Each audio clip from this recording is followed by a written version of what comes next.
Hey creatives, are you struggling to bring your design ideas to life? Do you need minis printed for your next campaign? Red's PCs and Prints is your solution. They specialize in additive manufacturing, making anything from intricate cosplay details to massive display pieces. Their expert CAD and design services ensure your vision is perfectly crafted with precision and quality you can trust. Visit Red's PCs and Prints and let them bring your imagination into reality. Check out Linktree slash Pile of Redstone for more information and tell them that Shelly sent you. Hello and welcome back to After the Table, a TTRPG podcast. 'Tis I, your favorite horror queen that can make you scream, Shelly Von Miller here. Hello, hello. And yes, I know I've said that I don't like horror because I'm just a big baby, but I keep getting cast in horror TTRPGs, so we're just gonna go with it. Obviously, I do good in the genre. Obviously, I do look like a final girl right now, so I think that might have been on purpose. um, but speaking of tables of horror that I've been at, this episode's guest is a really awesome and amazing person. They are a Crit award winning podcast host for their podcast, The Infinite Tavern, an AP personality both as a GM and a player. And like I said, they're absolutely amazing. Welcome to the table, Amaan. Welcome, Amaan. Thank you, Shelly. Oh my God, an AP personality. I An feel AP like, personality. oh my God. I hope it becomes personalities just to bring in the horrors. But thank you so Yes. much for having me on your podcast. It's so nice to be here. Well, And I did have Steve, and yeah, I found you through Steve. You can blame Pants's yeah, Pride 2024 for yeah. me being at your table. You were on the table where we played a game of Candle Obscura in my homebrew world, which was directly responsible for me pitching the idea Mhm. of a Call of Cthulhu miniseries, which got greenlit and which got supported by Chaosium, because of which I am nominated for Best GM.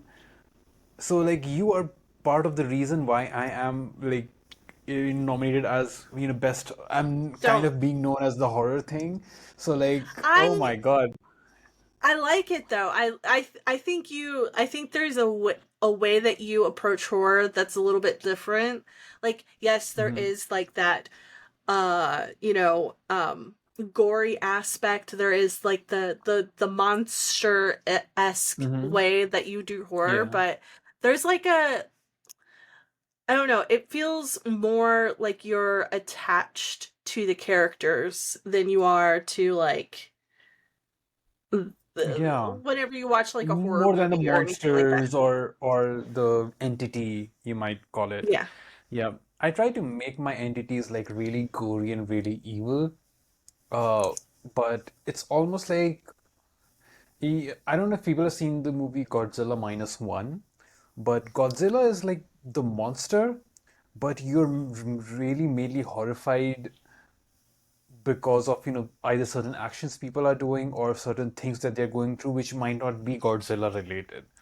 So Mm-hmm. in our game, for context, there was one person uh, whose dreams were stolen and they were in a comatose state, and their brain was slowly getting smoother and smoother as time was going on. And it was kind of a race against time for them. And like I was like, what might bring my players to like a standstill? Like, oh shit, what is really happening? Oh shit, their brain is getting smooth. So The yeah, that's smoothest that's of brains. horrifying. Yeah, the smoothest of brains. It's like no thoughts, no lumps, just smooth. But no, Just, okay, but I will say this right now, the monster at the end and the visual of that monster at the end, I was just like, uh-huh. I hate it. I don't even have like a Yeah. whole like spoiler alert. You can go watch it on YouTube right now. Uh, but like the amount of eyes, and I don't have like a holes like phobia, but like the amount of eyes, I was like, no, no, thank you, no, thank you. Different sizes, I don't. different kinds, Mm-hmm. dripping, drooping, just bag full of, just like an endless snake bag full of eyes. Yeah. It's still like in my brain. I still think of it whenever I think of horror things. I'm just like, yeah, that thing. I hate it. Great. Yeah. I love it. I love that you hate it. Oh my it's God, yeah. it's one of those things that just gives me the ick, the whatever. But like, so we talked about that. We talked about like a little bit of the background. What what sent you on that journey of creating your own world for, I mean, just it's now just like not a Candela Obscura world. Yeah. It's a multi, you know, game type world, multi-system type world. Like what sent you on that road to create a world like that? It was initially because I didn't want to play in a kind of a Eurocentric or American-centric kind of a setting for my games, and I hadn't played many other systems when I started this world. I had only played D&D and maybe one other system at that point, and this was when Candela was just coming out. So I didn't want to play in Hale, despite it being a really rich setting, but it's still more kind of a this more of a British or industrial revolution Europe and American kind of a setting over there, which I wasn't really vibing with. So I decided, you know what, I'm going to inspire. If it's going to be an industrial setting, I would rather set it in a place which is inspired from my own hometown, which is essentially an industrial town. There's a huge factory right in the middle of the city, and I grew up there. You know, so it's a small town. And I was like, I'll just take it up and I'll turn it into a setting, make it a bit more Indian-ish, because there was lack of space of Indian representation in horror. And India in general isn't known worldwide for horror, even though we have some good, really, really good horror stuff going on. So that was the main reason I did that. It was essentially originally supposed to be an extension. It was supposed to be the Otherwhere, which is an untold country in the Candela Obscura setting. So in my map of the world, there is actually a point which says towards Hale, which is, you know, the main Candela Obscura setting. But ever since then, it's been removed. It's a system agnostic setting. I have played it with Call of Cthulhu. I have played it with Candela Obscura. I am planning to run at least two other systems on it, um, so that it becomes like a completely agnostic thing. I'm hoping that by the end of this year, I can release like a playtest material which other people can choose to play in it. Uh, there, my city, which is called Ispatpur, it has been referenced in one other actual play on on Patchless Tables, which is like I'm like, oh my God, thank you so much for even referring to this. So I was really glad about that. And uh, yeah, Ispatpur basically, I don't know if it's like legally fine to say it, but there used to be a company which is now defunct. Has been defunct for a while in India, which used to produce iron and steel, which was called Ispat Steel Limited something. And since the main city of mine has a huge factory, I just called it Ispatpur. So in India, lots of cities are have the pur uh, suffix to it, so which comes at the end. I think it's suffix. It just became Ispatpur, and I really like the sound of that. So that was the initial start of it, and ever since then, all the people who have played in my city, in my games, I have added their lore to my city. So they are part of it. You're part of the main lore now, Shelly. You have a wonderful woman named Fanny Hertz just roaming your city. I love that. I love it Danny so Hurts, much. Fanny the legend. Hertz. I love her. One day I will get to play her again. I want to play her again. Inshallah, Um, you will.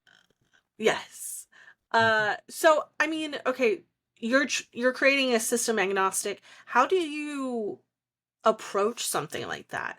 As somebody who's also trying to build a system agnostic world, I mean, it's a fantasy type world, but like, how do you approach that as somebody who's also thinking of like, how do I market this? How do I also run this? And how do I convey this in an actual play setting?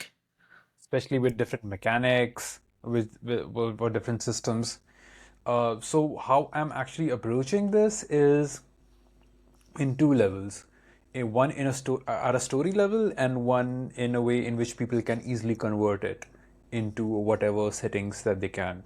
Which is ye, for each NPC or monster, there's like a three-tiered system where you can select whether if you want to run this at an easy level, at a moderate level, or a difficult level. uh, but in a very system agnostic way in which you can easily like do mental conversions. There'll also be probably supplements which will directly say how to convert it into Call of Cthulhu, into Candle Obscura, etc., etc. Uh, and then there is a kind of a investigation board with those red lines, in which there is a main story, there's a main campaign that you can do, but there are a ton of side quests which are essentially one shots, mini campaigns, etc.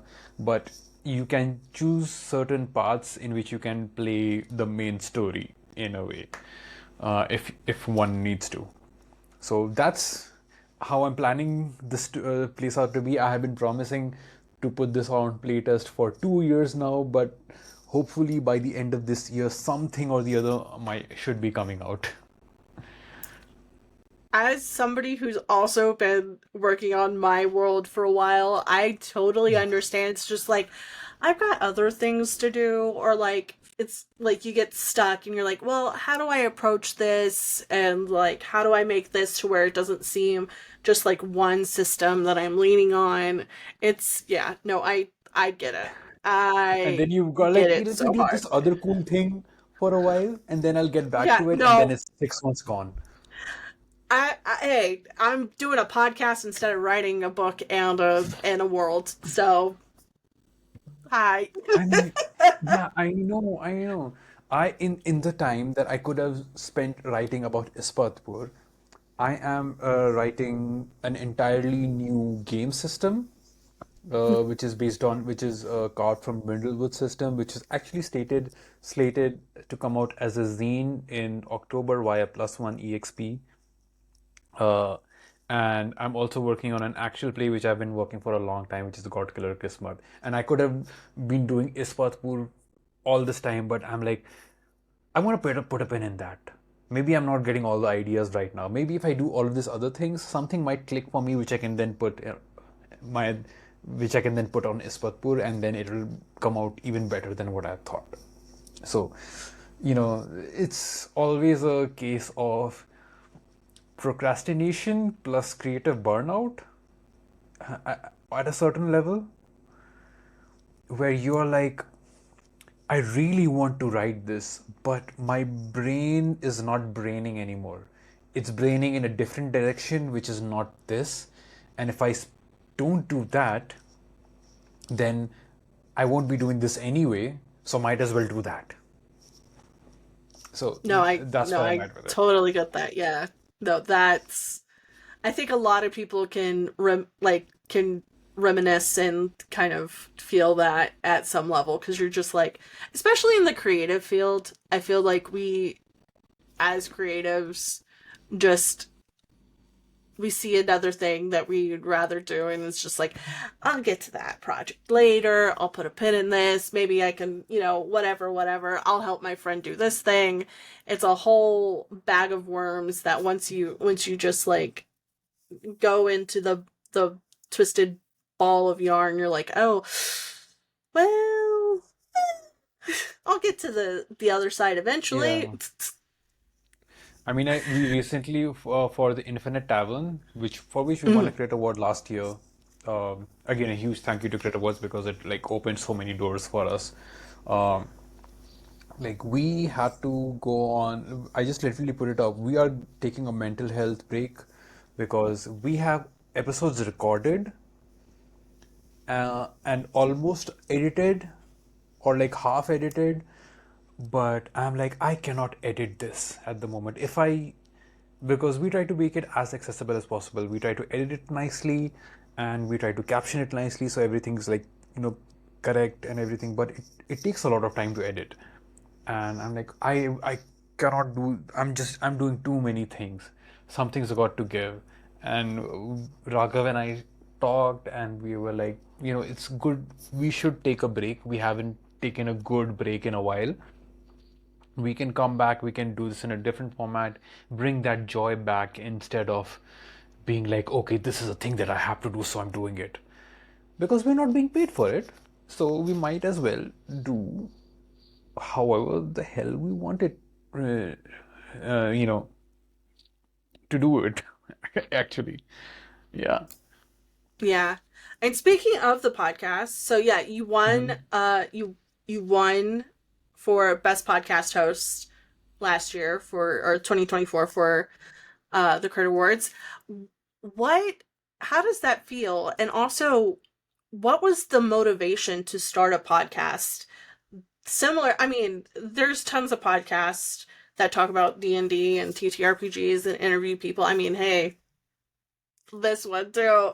And it's just like, what I know my motivations. What were some of your motivations, y'all's motivations to start a podcast? Uh, For me, Raghav has a different motivation because we were always hanging out in Discord chat and we could be like, we might as well record it and put it out because we sat here like talking for 6 hours. It's early in the morning, 6 a.m. right now, and we've been talking for like 4 or 5 hours now. We can might as well just record it and put it up. But my motivation was all I'm hearing are Western voices. All I'm hearing are people in either in England or maybe somewhere in Europe, but mostly the USA. I'm sure there are people here in our community. We're playing with all Indians almost all the times. So, what about them? What about their experiences? What about their motivations? What about their inspirations about their goals? Because some of them are doing such amazing shit all the time. So, it was a way to platform them. We kind This would be like uh, I don't know the exact term for it. It would be kind of self-sabotaging in a way. But I kind of strayed away from that once I got in touch with a larger community when I was actually talking to people all around the globe, and the number of Indian people who were on the podcast. I mean, I would say it became diverse, like it became global in a way. But I would like to see it again where I could platform a lot more Indian people, or at least South Asians, not just Indians, at least more South Asians on our podcast. Uh, because it's a huge subcontinent, and a lot of people play it. So that was my at least my motivation. Like, hey, we need uh, South Asian voices here, and yeah, I'm glad we were one of the first ones to do it. There are maybe a couple of other people, I think, who are doing it now. I think so, if I'm not wrong, but uh, it was just because of a lack of content, South Asian content. I think that's amazing because yeah, you're right. I'll be frank, there are a lot of white Western voices who are just like, oh, just taking over the podcasting sphere. And not even just in the TTRPG space, but like just in general, it's a very white, heteronormative, straight type of masculine man type of situation. And it's like, I have my own motivations, and it's mostly I wanted to just gab with people about their Yeah, games because I love hearing about people's motivations of like yeah. how they create characters and like how games get together. And it's one helped me learn about a lot of different people, and also like I get to just like talk to just random people about, what makes them happy whenever it comes to gameplay. I Yeah. don't know. I like seeing people just light up and be like, "Oh yes, I love talking about this. Let me just go on a rant real quick," and I'm okay with that. Yeah. I love rants. It's a well, it's not a guilty pleasure. It is a there's no guilt in it. It is a pleasure of mine to rant or to hear people rant and them let out their frustrations. Because like yeah, I'm like yes, let it out, let it out. You need to say this. Otherwise, it's going to eat you, and it'll affect your own mental health. But yeah, it was a bit of you had a good point about why predominantly white spaces, even though they mean well. Not saying they don't mean well, but Mhm. a lot of the more well-known, more famous uh, communities or spaces are predominantly white and predominantly male, predominantly hetero. Uh, Not saying there's inherently something wrong with it, but it's not excluding, but it's also not inviting in that Yeah. scene. Uh, Maybe like I do not I wouldn't feel as much comfortable in a predominantly white space as I would in a space which is really, really fucking diverse. I would feel much at home there because of reasons. I am not able to list out the reasons, but people who listen to this, they can understand. You guys are smart people, right? One who's hearing. Yeah, they can, I think they can put two and two together and just be like, "Look, it's understandable that people who are not white men are going to feel uncomfortable in white male spaces, whether you be femme or queer or of like a different ethnic background, a different religion. It's one of those things like it's like, yeah, how do I How do I feel just navigate it this space? How do I feel yeah, about the things that they're talking about? exactly. Am I vibing with them? It's as somebody who worked in a primarily male dominated world at one point in her life, it's one of those things. It's like I don't like being here half the time. I don't want to be. So, no, I Yeah, I get it. I used to be so I used to work as a marketer, not as a marketer. I used to work as a producer in a marketing agency where I used to produce a lot of ads, a lot of promos for movies and films, etc. And uh, there was, I wouldn't say lack of diversity, but there was a kind of like I wouldn't have liter- like I literally wouldn't have met such a diverse audience or such a diverse people if it weren't for the TTRPG community. It's a very the advertising, especially in India, the advertising marketing, the communities here are not very welcoming, and there are. It's kind of weird. I'm kind of digressing. I'm kind of like going on a different No, tangent there, no, no, but no, no. It's marketing in general is not very welcoming at all. yeah. In any part of the world, it's just like I think it's because it's very much a like a numbers game. A lot of people are Yeah, just like, what can you do for me? Like a yeah, what how does this benefit me type of situation. And I very, know very. I get that. It's a Um cutthroat in a wrong way. yeah, yeah, yeah. So I saw a video recently on your YouTube, and I thought it was very interesting because I've Mm-hmm. never seen this approach. The video, it's part of your Products of Thought Mm-hmm. series, and you talk Yeah. about um, Islam and TTRPGs. Mm-hmm. And as somebody who, one, didn't grow up religious, but also I'm not of an Abrahamic religion, I find it very interesting to see people within their own religious context kind of just reflect What was your what spurred this video? Like, what made you think, oh, one, I want to make a video about this, but also like what made you think like, is this, is this haram? Is this like what do TTRPGs in my religion? Um, Yeah. how do they kind of work together? Uh, the inception for this came because again, I was kind of not just rediscovering myself and my place in the religious community, but my relation with God essentially. Because I consider myself not a I wouldn't call myself a devout Muslim, but I do believe in Allah Ta'ala.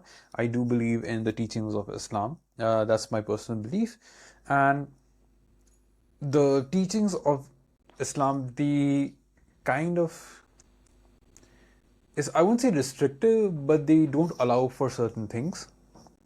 Um, Drinking, smoking, all of that included, but also gambling.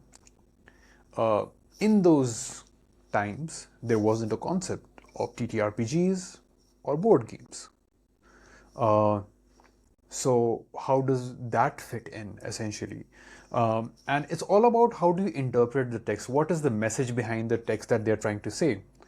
And the text almost about if it is going to cause a harm in your approach to living a pious life or a good life, or if it's going to affect your relationship with God, then you shouldn't do it. You should, keep away from it. That's the kind of approach that I found. And since I found that, okay, this is not affecting my relationship with God, I thought that it's okay for me to do that. But on the other side, my families are very devout. They are, um, I wouldn't say orthodox, because my mother and father, they gave me all the liberty in the world to do whatever the fuck I want. Um, but they are very religious. So they mostly don't know what I'm doing, but they're cool with it. Um, but if they found out like what kind of games that I'm playing, what I'm doing, I'm talking about killing gods and everything, they would be like, "Huh, beta, killing gods, huh?" They would raise an eyebrow. So I just wanted to check if it's an Islam thing or if it's a religion thing. I reached out to a few people who are from Islamic backgrounds, but they said that okay, it did not affect their relationship with anything that did not come into play. But then some of the people which you see in the video, uh, there was a kind of that position, that Islamic fiqh position that every game is haram, or you know even like playing Ludo or chess might be haram. It's either orthodox or it's like it doesn't matter. So it's still a very weird position because in Islam, board games and things, these are not generally talked about because they're not the highest priority, essentially. So they're absolutely not talked about. But even apart from that, how do you approach queerness in gaming as a Muslim?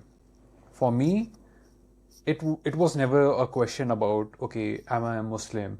Am I associating with people who are queer or who may be sex workers, etc.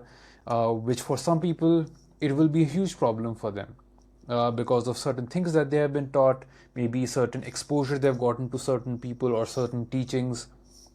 For me, it was never about that, but also it was also about okay,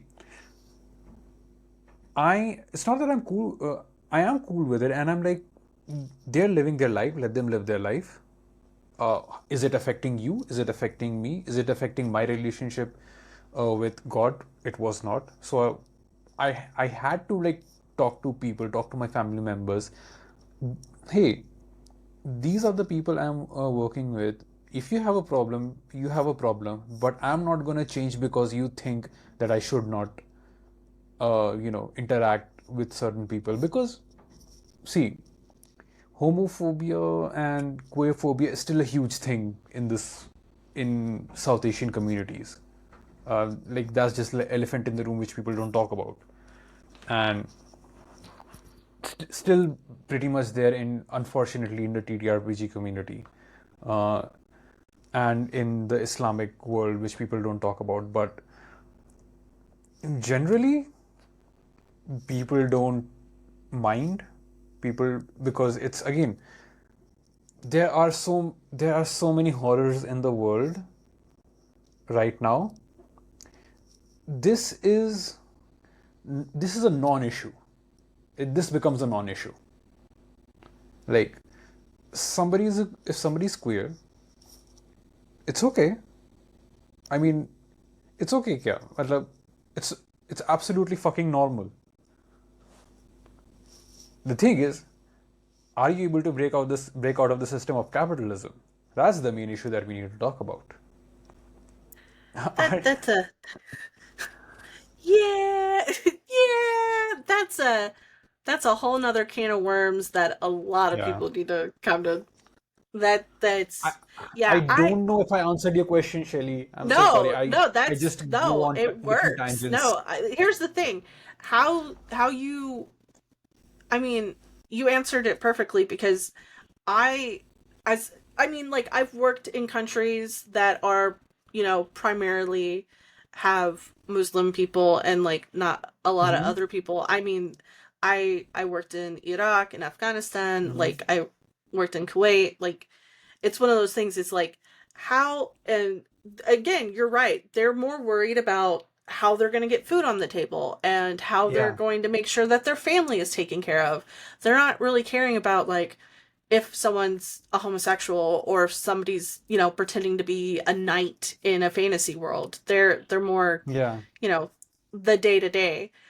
um that's I mean I think it's a lot of Western mindsets putting the ideas of like, well, they probably think it's bad. Yeah. So, whatever, Like, whatever. And it's like, well, do you know this because you've asked people from those cultures and religions? Or are you just assuming based on a narrow field of view that you've allegedly taken, in? yeah.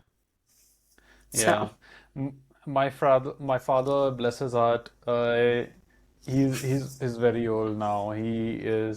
I mean, again, he's in his like 70s now, and he was born in a generation which was extremely, like I said, it was extremely homophobic, extremely queerphobic, like around that time. So he doesn't say anything. He just like, okay, you do your thing. I'm like, okay, thank you.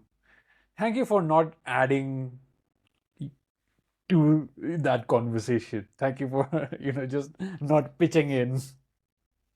I think that's parents of that, like there's obviously I don't boomer parents can, I mean, as someone who has a boomer parent as well, Huh? boomer parents can, there are those extremes of like you see on the internet, but then there's like the Hmm. ones that are like, I'm old, I don't give a fuck, I don't care as I long as just you're want to happy chill. and you're not dead and you're not in jail and like you're Yeah. not causing harm to yourself or others, Yeah.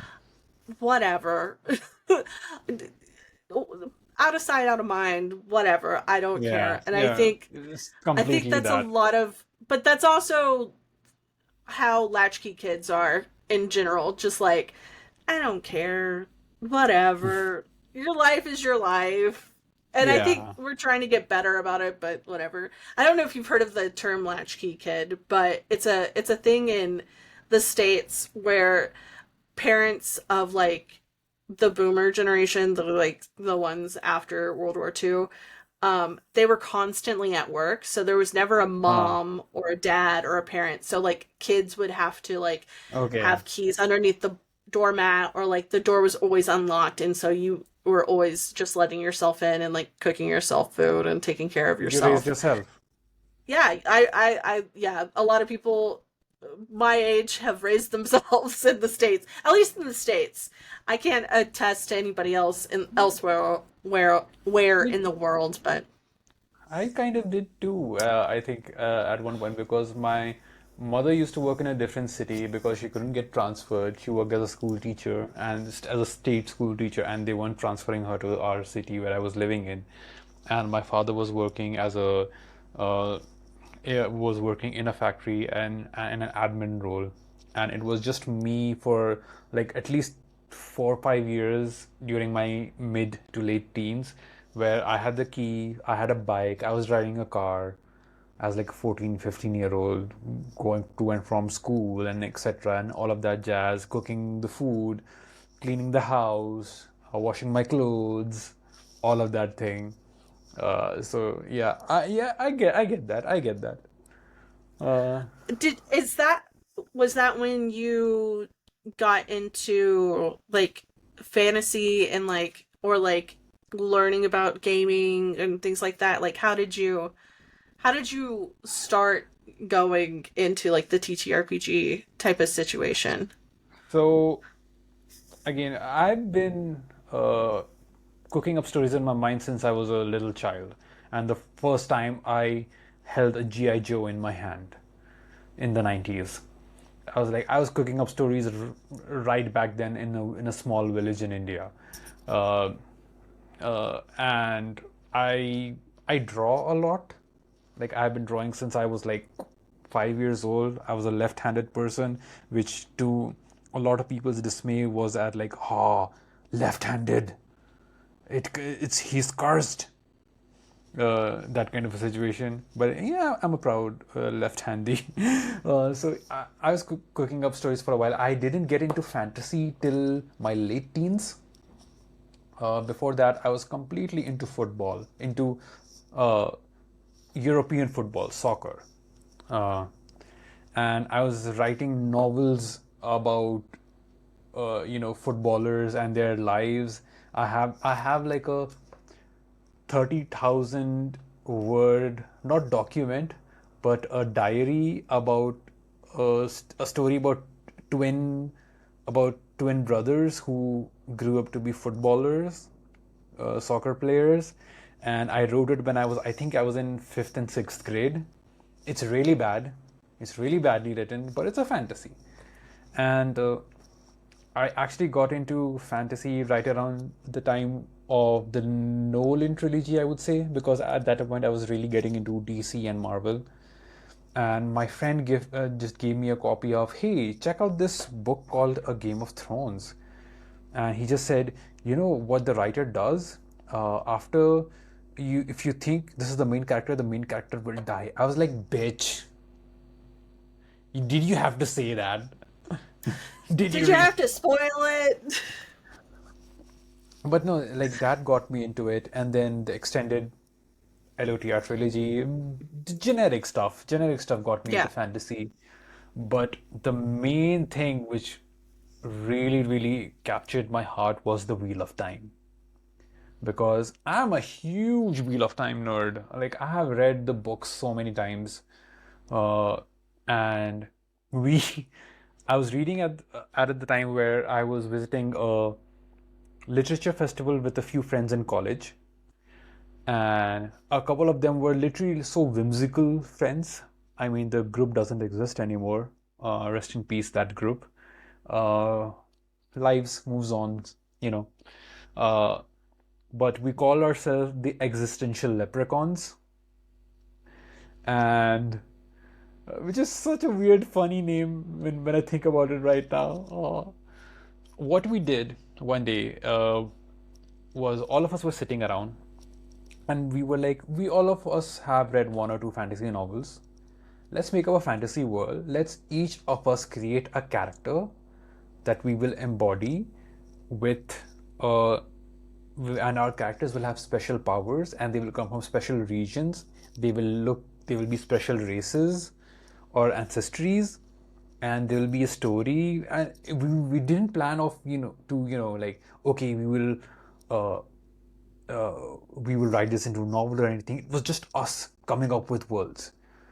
And this will happen and that will happen and you meet him and then this will happen. We were playing D&D and we did not even know that D&D existed.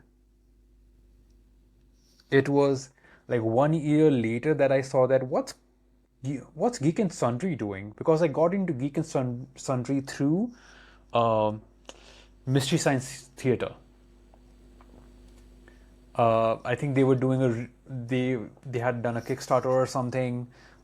Mystery Science I think, is it Mystery Science Theater? Is that the name? 3000. I think so. I think, yeah, Yeah. 3000.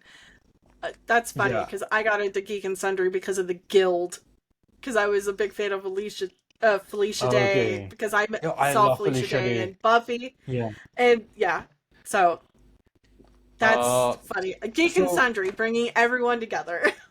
yeah, so I got into Geek and Sundry, and then I saw, what's this 3 hour video? What are they doing for 3 or 4 hours? And it was Critical Role. And I opened it, nothing clicked for me. I closed it, never saw it again. Didn't get into Dungeons and Dragons, never played fantasy, played a couple of games of Skyrim, but that was it. And then COVID comes around, and the rest is history.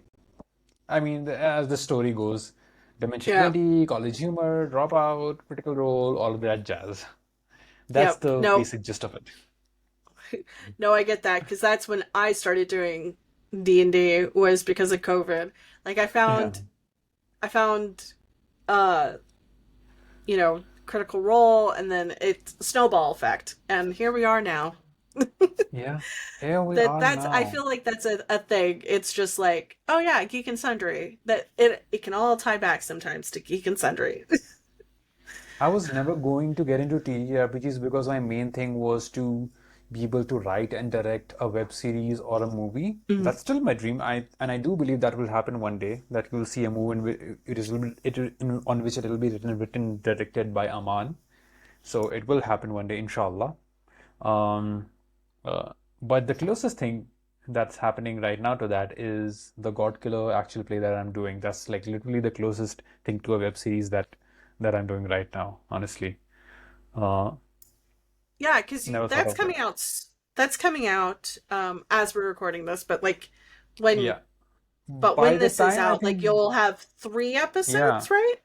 yep. So like So by the what time this comes out, yeah, 3 episodes will have gone up, and after this comes out, I think, yeah, the fourth episode will go up the week after this episode comes out, Mhm. what hopefully. what made you choose the God Killers system, and like what can people, for those who are wanting to find a new AP to get into, like what give the lowdown, as it were. Uh, Before actually getting into why Godkiller is a system, uh, I'll actually talk about why Godkiller is a system because I had thought of a story that I wanted to write about my personal experiences, my personal journeys, how I broke out of certain biases, how I broke out of certain beliefs. Because believe it or not, Shelly, back in the early 2010s and late 2000s, I was not the same person that you're talking to right now because I grew up in a small town with What? limited in a mostly boys school, in a very limited environment, and I grew up a really shitty person. I wouldn't say shitty person, but with certain beliefs which I would consider now like, Aman, no, really, seriously, yeah, that happens. I'm so glad I'm not that person anymore. Uh, but also thankful to that person because uh, if it weren't for him, I wouldn't be here right now. Uh, so the story was essentially about killing these beliefs, breaking out of these thoughts, breaking out of these certain shackles, certain chains that I've had because of certain things that have been taught to me, certain things which have been propagated to me. Um, Being under the Jordan Peterson weird shit ass spell that I was in the early 2010s, which still a lot of young people are, uh, skewing towards, which is not good. Uh, so that was the kind of thing I was in. I broke out of it, thankfully, because of certain things that happened in my life. Um, and I wanted to capture that in a fantastical way because I do believe like fantasy is a perfect medium to talk about things without talking about things. And I was like, I might write it as an audio drama, but I also thought, hey, a lot of people have the same lived experiences in different parts of the world. So I thought about, I want to make it a multilingual. I want other people from other experiences to talk about the same thing, but in a different manner, in their own lived experiences. And at the same time, Godkiller Last Hope was coming out by Transplanar RPG. And I was like, what? You can do that? Um, I didn't know about Transplanar until then. I didn't know they existed. In fact, until the Twitter was, I did not know most of the people uh, in the community. And I was like, oh my God, they are so fucking cool. They Connie is a master storyteller, is a master of a storyteller. Uh, I rank them higher than most people would rank some people. I wouldn't say names, but people are free. People feel free to guess. They are absolutely amazing. And I I had the Godkiller book with me because I was looking into different systems just to play, just to figure out. And I had actually gotten the book as part of a bundle. So I thought, let me read through it, let me watch the actual play. And when I did, I was like, the way it provides narrative power to both the GM and the player equally, uh, the way you can build worlds together, the way you can change the world, the way you can change scenarios together.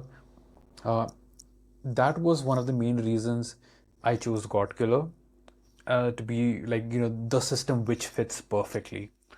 And also because it Connie and C have made it in such a manner that you can make the game however you want it to be.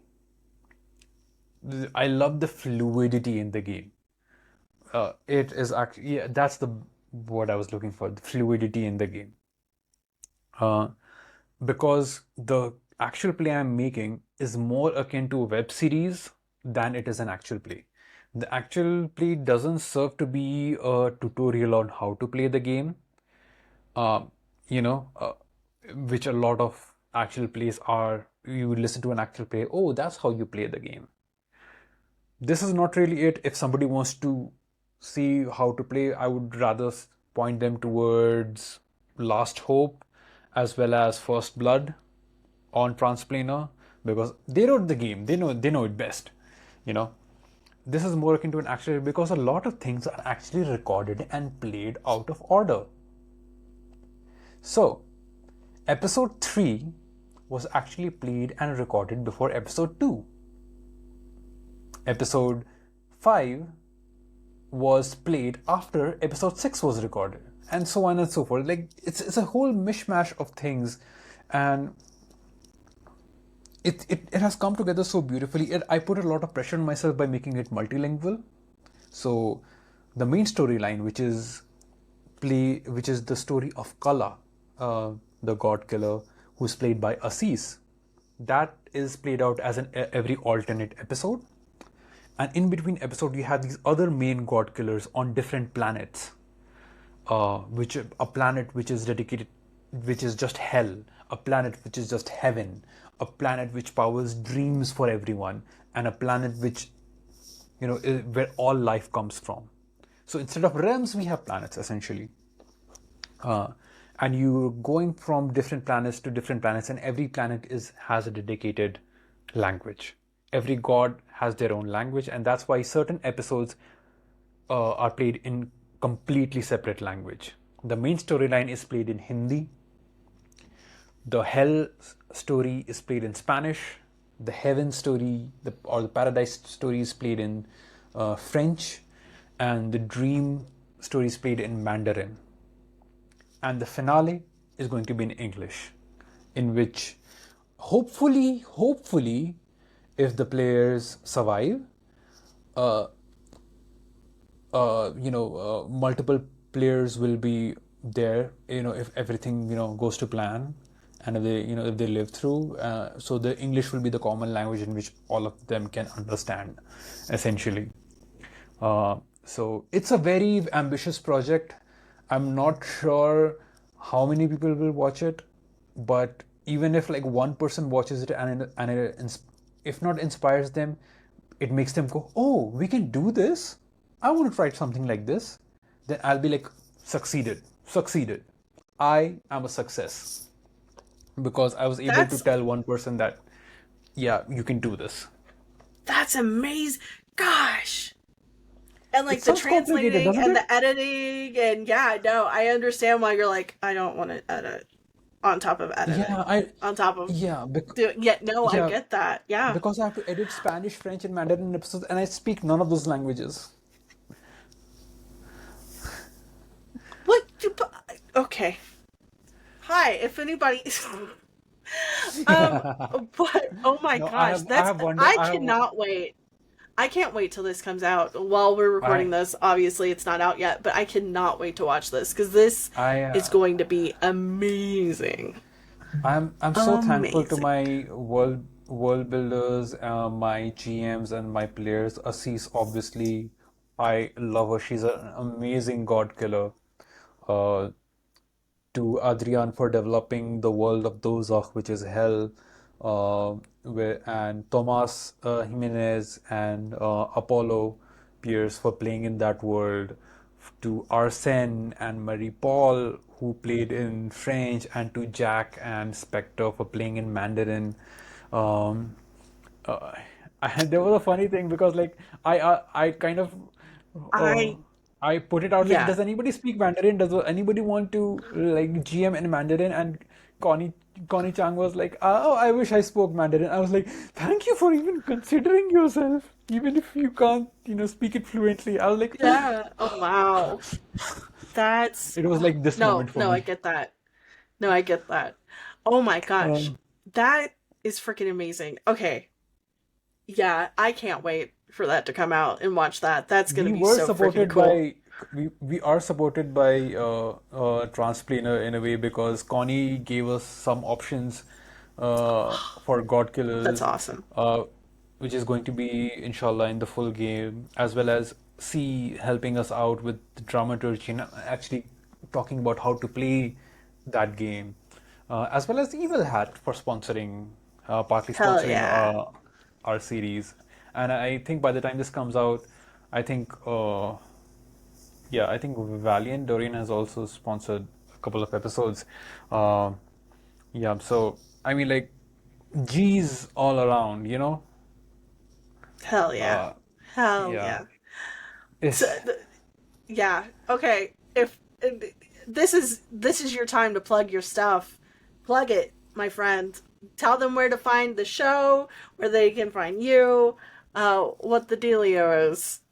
by the time this comes out, I think three episodes will have come out, and the fourth episode will be coming out next week. So it will be streaming first every Sunday on Pantsless Tables. So go check out Pantsless Tables, and 3 days or 4 days after the first stream, it will come out on my YouTube, which you can find at Amaan HK hyphen products of thought, or just at Amaan HK. And I have a lot of other things going on apart from Godkiller, which is I talk to a lot of board game creators. I don't do well, yeah, I do kind of video essays about TTRPGs, about my experiences with TTRPGs. Shelly talked about one which is about Islam in D&D. There's another one which I don't know if it will have come out yet, which is about performances in TTRPG, actual play performances and shit like that. But definitely check out Godkiller Qismat. It is a multilingual actual play production, which is although not unique, I do think it is pretty cool, and it is all video first, so I'm not sure if it will be on podcast, but it'll be up on my YouTube anyhow. And please check out Pantsless Tables because that's where it'll be streaming every alternate week. We have 8 episodes planned, and God willing, everything is on track. Technical snags aside, it is extremely visual. and I do want you to see it visually. Uh, I try not to make things too long. I try to edit it in a way which is in which the pace keeps going nicely. Uh, and honestly, check out the other GMs because I feel like they have done such a in some case in more well in all cases they have done a much better job than me because they only had one episode to do everything that they could for the story and they did it magnificently. I'm taking so many more episodes because I cannot do what they do. So thank you, Arsene, Adrian, Thomas, and Spectre. You guys are amazing and I love you for it. And yeah, and thank you to the players as well. Oh shit, I forgot. Please don't kill me. Please don't disown me. Please don't disown me. I love you all. I love you too. Uh, They, they oh my gosh. No, no. it's I a huge guarantee you cast. they're, it's, We are literally spread over 12 hours. We have people in South America, in Europe, in India, wow, uh in East Asia, I think in South Africa as well. I mean, we're literally spread out all over everywhere. Europe. Yeah, And there's so much trans allegory in this. We love a trans allegory. Uh we love tragic sapphic lesbians. We have those. Uh we have those. We have those. uh Exactly. I No, I just cannot check it freaking out. wait. Yeah, check it out. Uh, you can get all those links down in the show notes. Trust me, you'll want to follow Amaan and Godkiller Qismat because I am excited because yeah, that period, the end, haha. And you can find me everywhere on the internet at Shelly Von Miller, to include Patreon and Fourth Wall memberships, where you can get early access to this podcast and behind the scenes and everything else. It's a great time. Paid tiers start at $7 a month, and yeah, just a little bit of pocket change for you. With all that being said, That's an MB. it's a good number. Yeah, it's a good It's a number. good Seven number. is a good number. I chose it for that reason. I was just like numerology. But uh, there we go. With all that being said, I love you guys very much, and I will see you on the internet. Goodbye.